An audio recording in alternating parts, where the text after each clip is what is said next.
1, 2, 3, 4.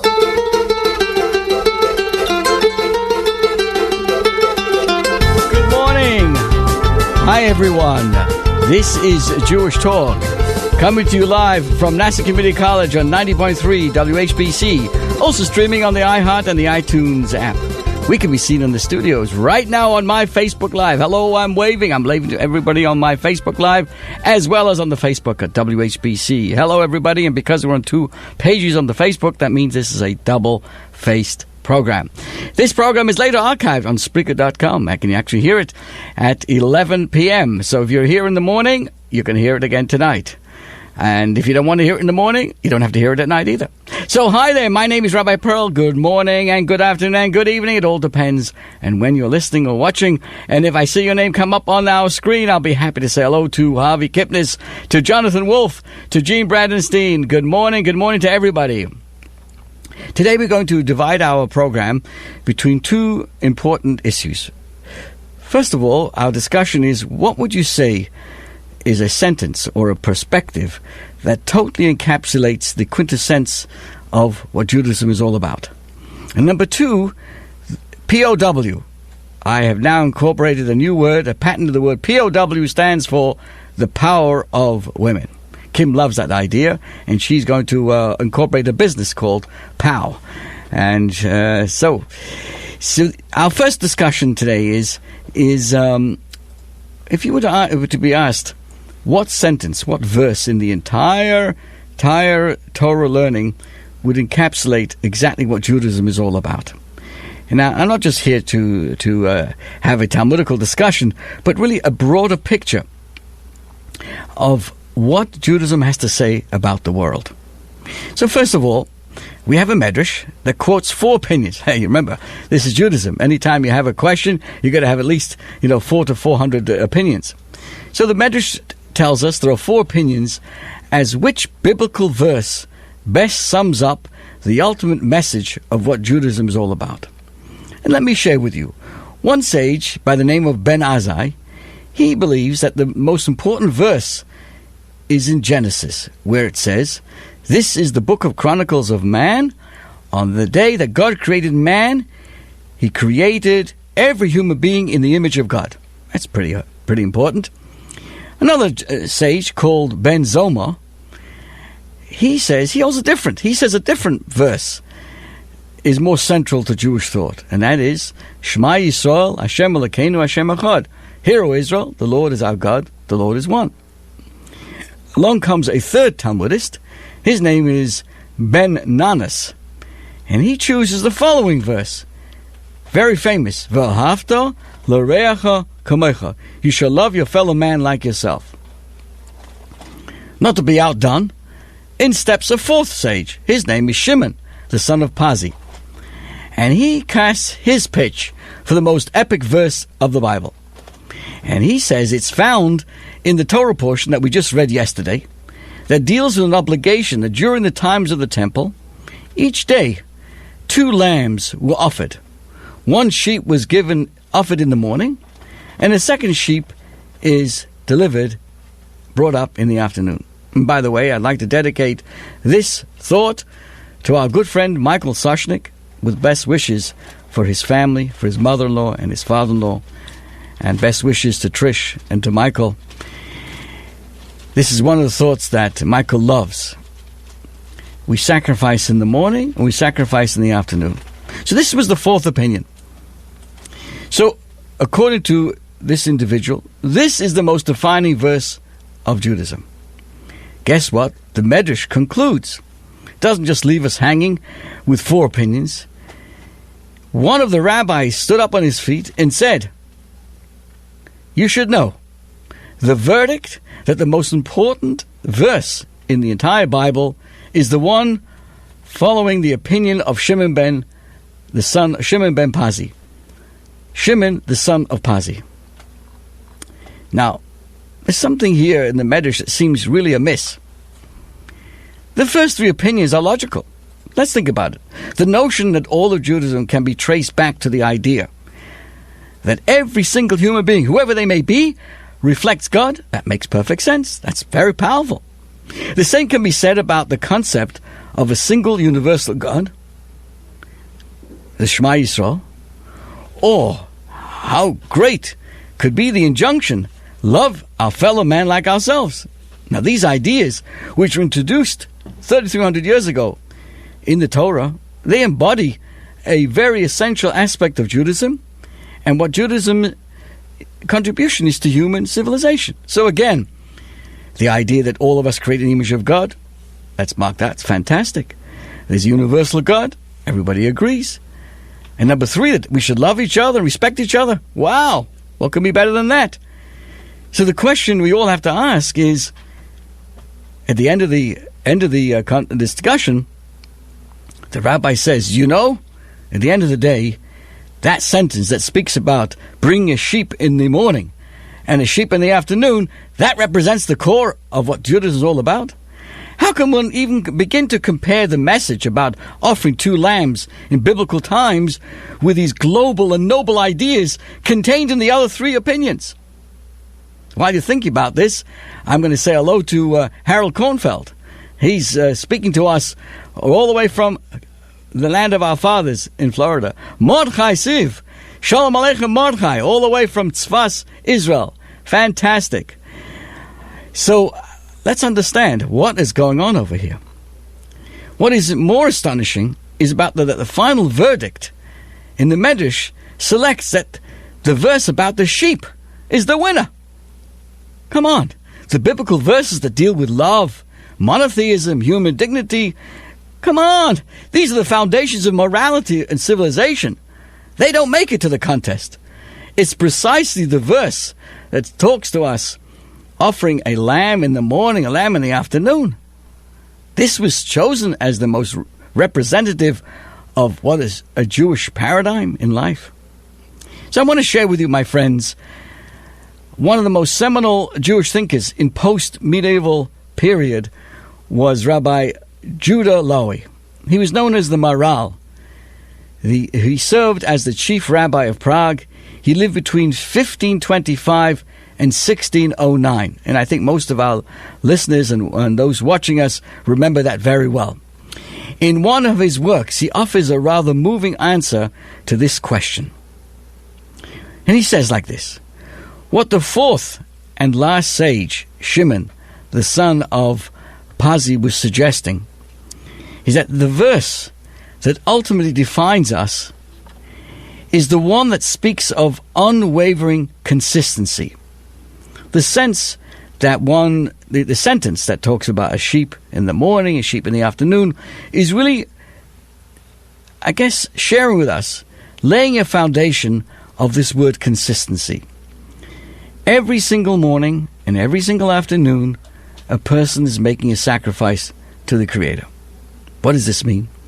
Of course, the biblical declarations that reveal the philosophical depths of Judaism in the grand vision for humanity that includes monotheism, love, human dignity, they're powerful, they're splendid, they're revolutionary. But at the end of the day, what makes life unique, what makes our life important, is that unswerving commitment to live and breathe these truths day in, day out, sunrise, sunset, 7 days a week, 365 days a year.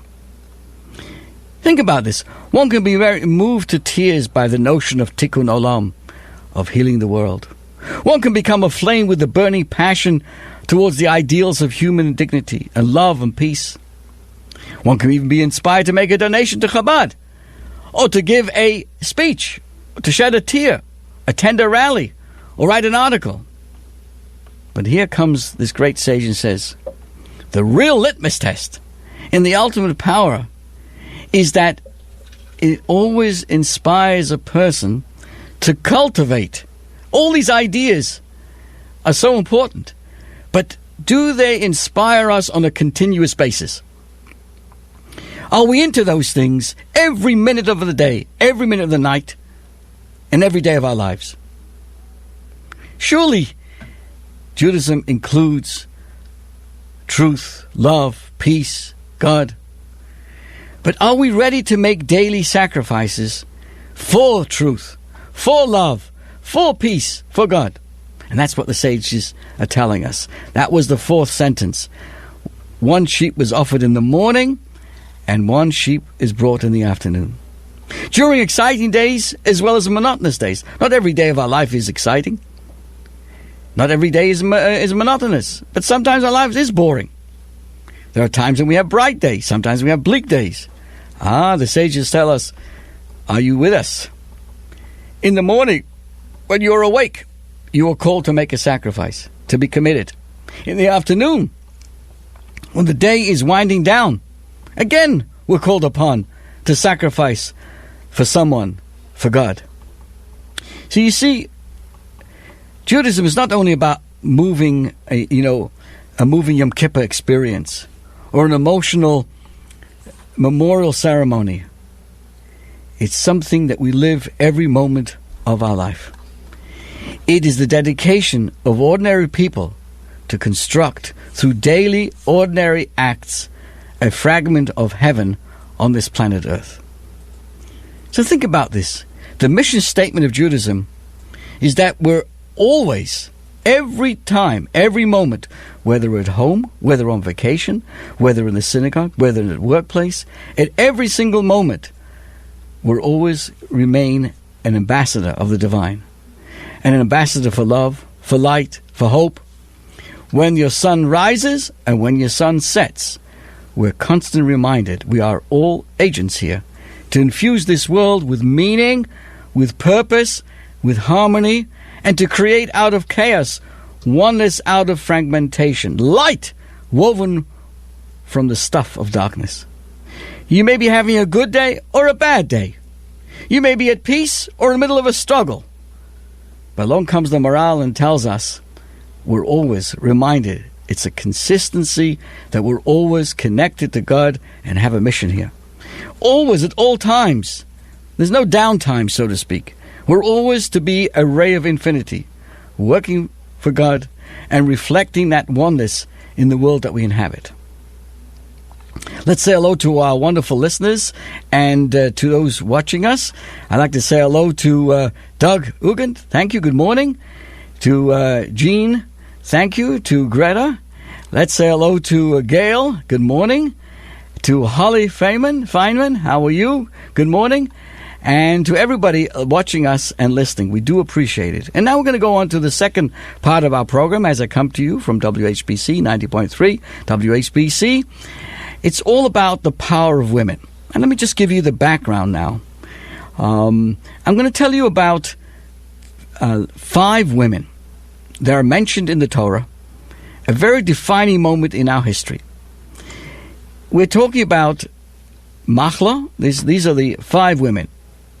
Machla, Noah, Hagla, Milcah, and Tirzah. They present us this week, in the Torah portion, a defining moment in the history of the Jewish people. They are 5 sisters. They are daughters of Tzalafchad. And they profoundly influenced the person's approach to the world in which we live. It's an interesting story. The Torah tells us, we all read it just yesterday, Tzalafchad, their father, he was a man, Jewish man. He was born in the Egyptian slavery. He was liberated. Then life goes on, and it's 40 years later. Now comes the time to divide up the land. Now, even though the original people who came out of Egypt never made it there, they passed away during those 40 years, the new generation who were about to go in, they took possession of the land based on the previous generation. So the generation who was alive did not merit to take possession. The children crossed the river Jordan, and they took their father's portions. So each family received its share in the land in accordance with the original people who left the generation, left the Exodus. So along comes this Tzalafchad. He has 5 daughters, but he has no sons. And the laws of inheritance, as they were initially given in the Torah, was that the son inherits the father's assets and they become responsible to fully support the widow and the daughters as long as they do not marry. When the daughter marries, her husband assumes full responsibility for all her needs. In this case, the discussion now, this Tzlofchad had no sons. He had no sons to inherit his portion of the land. And the law made no provisions for this share to be claimed by his descendants. Along steps these 5 daughters, Machla, Noah, Chagla, Milcah, and Tirzah, and they come to Moses with the following petition. Listen, our father died in the desert. He had no sons. Why should our father's name be eliminated from his family because he has no sons? Give us the portion along with our father's brothers. Moses presents their argument to God, who responded, the daughters of Tzlofchad speak rightly. Give their father's estate to them. God then instructs Moses to include the following clause in the Torah laws of inheritance, that if a man dies and he has no sons, then the property his estate passes on to his daughter. And this became Torah law. A person is certainly empowered to distribute this is something very important, my friends. It's a problem here on Long Island. A person is certainly empowered to distribute his entire estate to any one of his wishes, anyone he wants, his sons, his daughters, as long as he conveys them as a gift. As long as he's alive, he can do whatever he wants with his estate. He's not obligated to give it to anybody. He can give it away, he can give it to his sons, he can give it to his daughters, he can give it to strangers. He can give all his money away to one daughter or to many daughters. That's as long as he's alive. It's his estate. But as far as the laws of inheritance, when he passes away, here the Torah tells us a woman must be carefree from all the stresses of ownership and monetary hardships. She must be taken care of by her father and then the husband. So as long as the father's alive, he must take care of all of her needs, from a home to food, clothing, medical expenses, etc. When she's married, her husband assumes the duties. And in the interim, if the father dies and his daughter is single, then his estate and money must support the widow and the daughter fully. Even when there are sons, they cannot inherit anything as long as the single daughters who are not yet married do not receive all of their living needs till their marriage. In effect, even when there are sons, often it is the daughters rather than the sons who are benefiting from the inheritance. If there are no sons, the daughters get it all. See, like every story in the Torah, this one has a deeper spiritual dimension as well. You see, the Talmud states men and women have very important roles, special roles. Generally, throughout history, it was mainly the men who fought the battles. Men were seen as having a more aggressive disposition, so battles came more naturally for them. They reveled in the challenge, possessing a warrior instinct and a zeal for confrontation. Women were seen as more capable of empathy, nurture, and possessing a much more internal wisdom and strength. Therefore, the role of conquering the land of Canaan, dividing it and settling it with all the stress and the hurdles came along was primarily the duty of the men.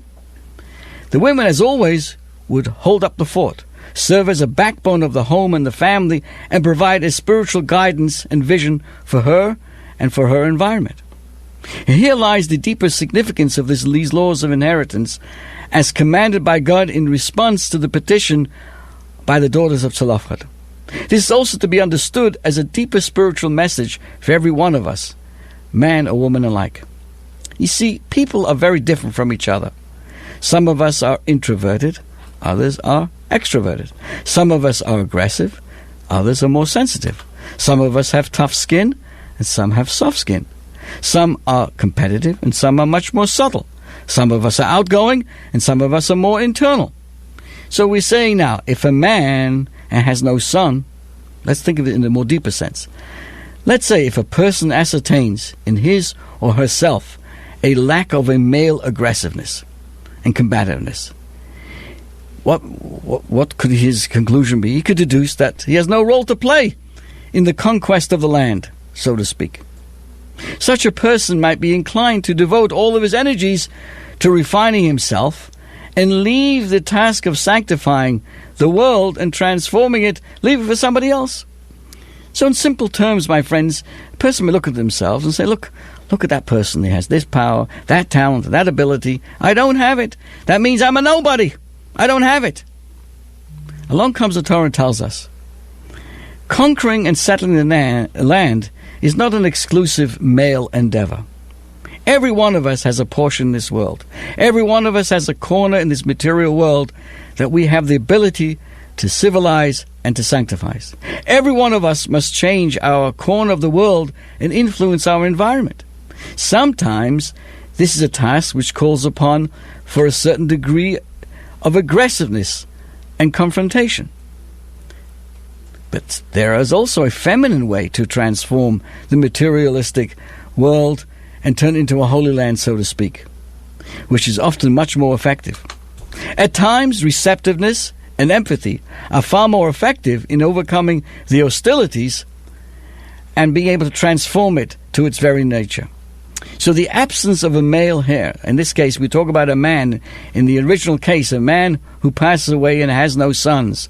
That means in the absence of this male side, it may in fact indicate the presence of a feminine self, no less capable of claiming the soul's portion in this world and transforming it into a home for God. I want to share with you an interesting story that comes to mind going back to 1953. This comes from Rebbetzin Rachel Fogelman from Worcester. She brought a group of women who were part of a Torah study group from Worcester, Massachusetts. They came to see the Rebbe, the Lubavitcher Rebbe. She wanted these women to meet the Rebbe because they were very well educated, and they always had many questions that she wasn't so, she couldn't satisfy them totally. Among them was a woman who was designated in this group, and she was a nurse. And she came from a European Hasidic family, but she wasn't that religious. And she was one of the questioners of the Rebbe. When the Rebbe spoke to them, he quoted the verse from Proverbs that the ways of Torah are pleasant and all the paths are peace. He said that this is the way of a woman. The specialty of a woman is to be kind, to be pleasant, to be gentle. And that's why a woman has the special power to make even the most difficult situations seem palatable and easy. And then he gave an example of a nurse, which at that time was chiefly a woman's profession. Why are women such good nurses? He said the doctor may write out a prescription for the patient, but it takes a nurse to make sure the patient takes the medicine on time and swallows the bitter pill so that it can be effective. For the woman has the unique skill of sensitivity and empathy, so she can administer even a bitter medicine in a gentle and sweet way. What a patient needs more than anything is not just a competent doctor, but also an empathetic nurse to uplift the patient and to sweeten his or her stay in the hospital. And then the Rebbe compared this to Judaism. When we don't understand it, Yiddishkeit can sometimes be hard to accept, he said. But a woman in a home can make all the ways of Yiddishkeit, of Judaism, become sweet, pleasant, palatable, and beautiful. For this is the special power that a woman has. The Rebbe then asked the women to influence their entire city of Worcester with his light of Torah, and to inspire their husbands to do the same. This is the deeper message of the story. We're all leaders. If a man has no son, he shall pass his estate on to his daughter. The very fact that a person is by nature disinclined towards aggressiveness, he doesn't have that male warrior side, indicates that he's been given the capacity to transform his surroundings via his daughter, so to speak, by employing a more compassionate, non-confrontational side of his soul. So no matter who you are, all of us must be leaders. Someone who brings holiness to this world, who takes the territory, so to speak, of the physical world and makes it holy and godly. Every one of us must transform the world around us. You are shy? Great. There are tasks only shy people can achieve. You are meek? There are things that only you can influence. You are sensitive? Awesome. You will be able to feel people's energy and help them in ways that no one can. This is the deeper side of life revealed by these daughters of Tzalafchad, the power of women. Not all conquests are achieved by overpowering one's adversary. Sometimes with love, with empathy, with compassion and nurture, we can achieve much more and much deeper. This is true of women in the most literal sense of the word. We live in a world today where women must assume leadership positions and transform the world, because women often have more wisdom, passion, depth, sensitivity that can be far more impactful. The Jewish world needs, male leadership, but also equally needs female leadership, which of course includes vision, charisma, passion, and emotion. And therefore, very briefly, I want to share with you one such lady. Her name is Chani Neuberger. I don't know if you read about her. She's all of 43 years old. She comes from a heavily Jewish Brooklyn neighborhood of Borough Park, where she attended an ultra-Orthodox Beis Yaakov Jewish day school. Guess where she is today? She is one of the most powerful leaders protecting the security of America. Chani Neuberger. She has now been chosen to serve as one of the highest-ranking women at the National Security Agency, NSA. Here she was, grew up in an observant Jewish home, and guess what? Her parents were among the hostages rescued by Israeli commandos from the Entebbe airport. She has now been tapped to head the United States National Security Agency, their new cyber security directory. Can you imagine? She came out of Touro College. The most important thing I want to share with you is she says that she's not embarrassed to be who she is. She leaves Friday early. Her own co-workers remind her when it's time to go home. And on NPR, when they interviewed her, she said the following: the discipline, the rigor, the restrictions on what she could eat, the restrictions of how she can behave, brings her those values, living true to one's values, trying to bring the integrity into the way you approach your life each day and how you interact with people every single day, she says. My friend, she's not embarrassed to be exactly who she should be, and look at the impact she's making in the world. Don't forget, let us remember the power we all have. This is your host, Rabbi Pearl, wishing you all the best. Thank you so much.